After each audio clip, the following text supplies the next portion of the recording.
UL नबी का सहीफा का दूसरा बाब। यूएल नबी का सहीफा उसका दूसरा बाब और उसकी 12वीं 13वीं और 14वीं आयत। खुदा के जिंदा मुक़द्दस पाक कलाम में से पुराने अहदनामा में यूएल नबी का सहीफा उसका दूसरा बाब 12वीं आयत से लेकर 14वीं आयत तक। लेकिन खुदावंद फरमाता है, अब भी पूरे दिल से और रोजा रखकर और किराजारी और मातम करते हुए मेरी तरफ रुजू लाओ और अपने कपड़ों को नहीं बल्कि दिलों को चाक करके खुदावंद अपने खुदा की तरफ मतवज्जो हो, क्योंकि वो रहीम व मेहरबान, कहर करने में धीमा और शफकत में गनी है और अजाब नाज़िल करने से बाज रहता है।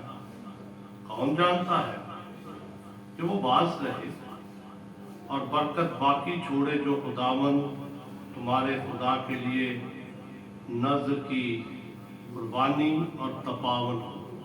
पाक कलाम के पढ़े जाने पे खुदा की खास बरकत हो। दुआ करेंगे। आसमानी बाप, हम नहायत ही दिल की गहराइयों से तेरा शुक्र अदा करते हैं। तू शुक्र, तारीफ, तमजीद, सताइश और बुजुर्गी के लायक खुदा है।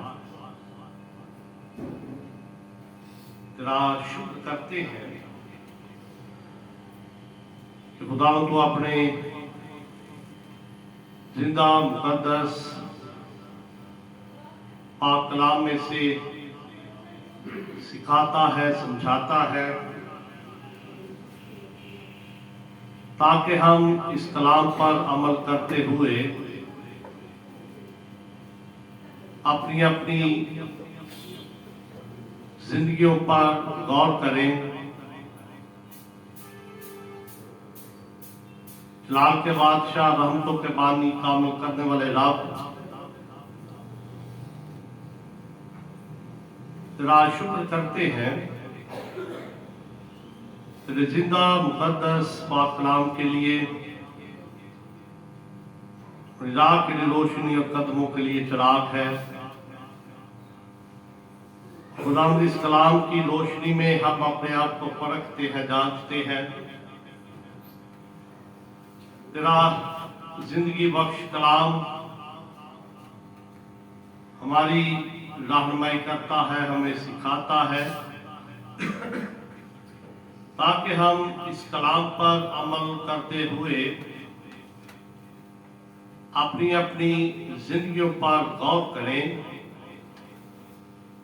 तो तेरा खादिम तेरी हुजूरी में है, तो मेरी तमाम कर कमजोरियों का चारा कर और अपने रूहुल कुद्स के वसीला से पाक कलाम के हिस्से को बयान करने में बड़ी रहनुमाई कर। हम तेरे लोग तेरे कलाम की बातों को सीखें और इस पर अमल भी करें। तेरे ही बेटे अपने खुदावंद यीशु मसीह के नाम से ये सब कुछ मांग लेते हैं, आमीन। ताकि जिंदा मुकद्दस बबरकत कलाम में से यूएल नबी के सहीफे के दूसरे बाब की 3 आयात आपकी खिदमत में पढ़ी गई। इन आयात के अंदर खुदा यूएल नबी की मार्फत बनी इस्राइल के साथ कलाम करता है। खुदा नबी की मार्फत उनको ये पैगाम देता है, अब भी पूरे दिल से और रोजा रखकर और गिराजारी करते हुए मेरी तरफ रुजू करो। अब खुदा का कलाम जो नबी की मार्फत नाज़िल किया गया, यहाँ पर 12वीं आयत के अंदर खुदावंद फरमाता है, नबी उन लोगों को कहता है कि खुदावंद फरमाता है अब भी। ये जो लफ्ज है अब भी, इसका मतलब है कि पीछे कुछ हुआ है। तो खुदावंद नबी की मार्फत उन लोगों के साथ कलाम करता है कि अब भी। अब हुआ क्या है? तो खुदा कहता है कि अब भी पूरे दिल से और रोजा रखकर गिराजारी करते हुए मेरी तरफ रुजू लाओ। अब जब हम खुदा की जिंदा मुकद्दस पाक कलाम को योएल नबी के सहीफे में पढ़ते हैं, खासतौर पर जब हम पहले बाप का मुताला करते हैं, तो यहाँ पे हमें मिलता है कि मुल्क के अंदर बड़ी वीरानी हुई है। मुल्क के अंदर लोगों के गुनाहों की वजह से बर्बादी हो चुकी है। जब गुनाह करते हैं लोग, शरीयत के अंदर खुदा ने बड़े वाज़ेह तौर पर बनी इस्राएल को मूसा की मार्फत फरमाया कि अगर मेरे लोग मेरी नाफरमानी करेंगे, अगर मेरे लोग मुझे छोड़ देंगे, अगर मेरे लोग मुझे रद्द कर देंगे, खुदा ने कहा कि मैं आसमान को बंद कर दूंगा, ना आसमान से ओस गिरेगी, ना जमीन अपना हासिल देगी। योएल नबी के जमाने में यही हाल हुआ और खुदा ने टिड्डियों को इस्तेमाल किया और 4 गौरों का जिक्र किया गया यहाँ पर, जो खुदा ने उस मुल्क के अंदर भेजे। और जब हम पहले बाप की 4थी आयत को पढ़ते हैं तो लिखा है कि जो कुछ टिड्डियों के एक गोल से बचा उसे दूसरा गौर निकल गया, और जो कुछ दूसरे से बचा उसे तीसरा गौर चट कर गया, और जो कुछ तीसरे से बचा उसे चौथा गौर खा गया। टिड्डी दल के 4 गौर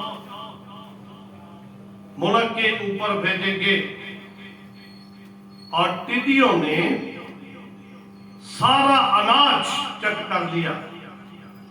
इस कदर खुदा यहां पर सख्त हमें नजर आता है कि मुल्क के अंदर लोगों के रवैये की वजह से, लोगों की रवशों की वजह से मुल्क का सत्यानाश हो गया और बड़ी बर्बादी का जिक्र हम योएल नबी के सहीफे के अंदर पढ़ते हैं, जहां पे अनाज टिड्डियां चट कर गई।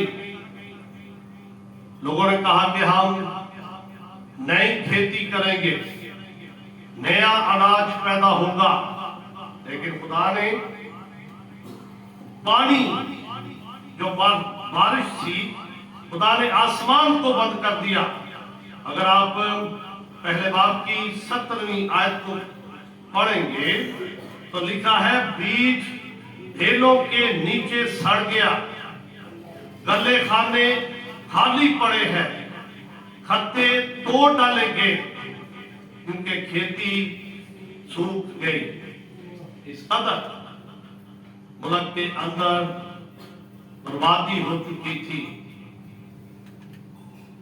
खेतों में अनाज नहीं, गले खाने खाली पड़े हुए हैं। लेकिन फिर भी खुदा बड़ा मेहरबान खुदा है। योएल नबी की मार्फत खुदा फरमाता है, अब भी पूरे दिल से और रोजा रख कर गिराजारी और मातम करते हुए मेरी तरफ रजू करो। आप देखेंगे ये 13वीं आयत में खुदा नबी की मार्फत कहता है, अपने कपड़ों को नहीं